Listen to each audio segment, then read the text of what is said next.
I'm a survivor, an adult survivor of childhood sexual abuse and other abuse. My mother used to knock us from one end of the house to the other at times. And my partner died last year, and it was really hard to nurse her and look after her and take care of her, and at the same time deal with this family there was elements of like homophobia going on. And I want to make a plug for poetry as a form of cathartic release and as a way to let go of some of the feelings that we carry with us as a response to the society in which we're living. So I have 2 poems for you. The first is called Politicians Pissing on the NHS. I know. So, people, patients and politics in the national health, based on need, not wealth. Social care in the community. Meals on wheels are decimated while older women are being cremated in the name of economic attitudes, platitudes, designed to appease the masses, to pass the muck, buying shares to make a buck. Billionaires are getting theirs, but let's not worry or cause a flurry, 'cause care is really overrated. Neglect is where it's at.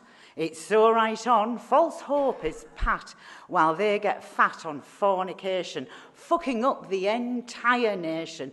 Give 'em drink, cheap libation, so they won't notice we've removed the poultice, pissing up the wall, watching, waiting for it to fall, 'cause we'll be there to pick the pieces for any flesh left on the bones, sitting on our austere thrones, setting ratings for the loans we're taking, overinflating payback, hacking up their phlegm to spit on us again when they're not fit to shine the shoes of every person that we lose.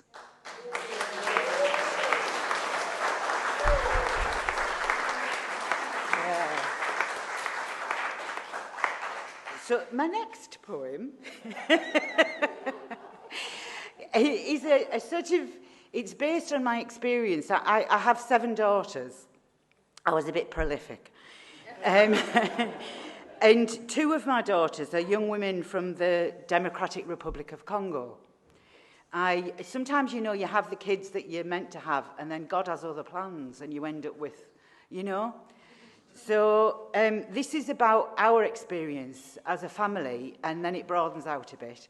One of my daughters, the Home Office, in their wisdom, they did a lot of things to us as a family, and it wasn't just my daughter who was affected and her sister, it was all of their sisters, and it was me as a single parent trying to raise my family in the best way that I could.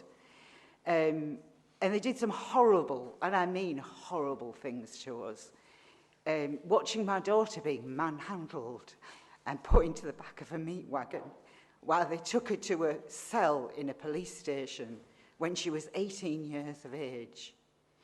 But then, when she was a bit older, and we got her out within a month, don't worry, we were like, fuck you.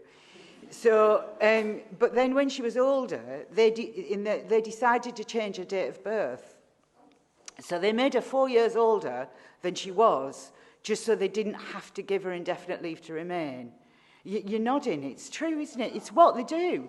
They changed her name, but we changed it back again. And then they changed her date of birth, and it took us 2 years to fight to get it changed back.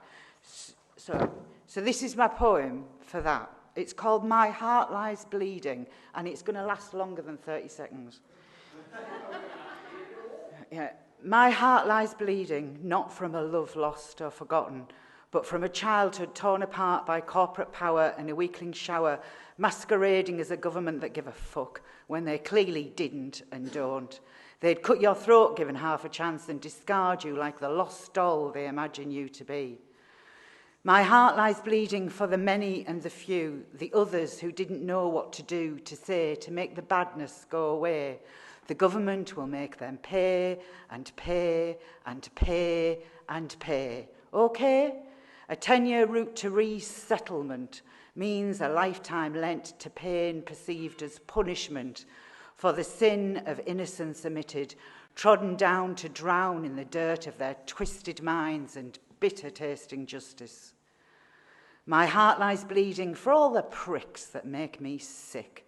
The pomp, the ceremony, the prestige, the power, the sad, thick shower, dressed up in their uniforms, these appendages on arses, walking round the earth with no other thought than to display their worth and fight their farces, with nameless faces, as if they were people from other races, loading women and children into vans, then sleeping sound with blood on their hands. My heart lies bleeding for the decision makers, those movers and shakers, who with a swipe of their pen can wipe your wishes away again, so you know your place is not protected. You are the most affected. Exams written off, discarded, no longer worth the paper they're written on, all through a date of birth they won't admit was wrong, for fear of losing face, place and position in their schism, the prism through which they peer and leer and poke, a cruel, sick joke that no one shares as if they cared. Last one. My heart lies bleeding for the powers that be, safe in their capitalist castles, aiming their misguided missiles at you and me, happy with austerity, supporting suicidal ideation of the masses, the working classes, futures discarded with hard-hearted health and social care, commissioned by those up there, that bears no relation to the needs of our diverse population, relegated to the lowest division through media derision, the underclass, supported in this self-styled strangulation, curtailing culture and cooperation as they forge their Brexit nation.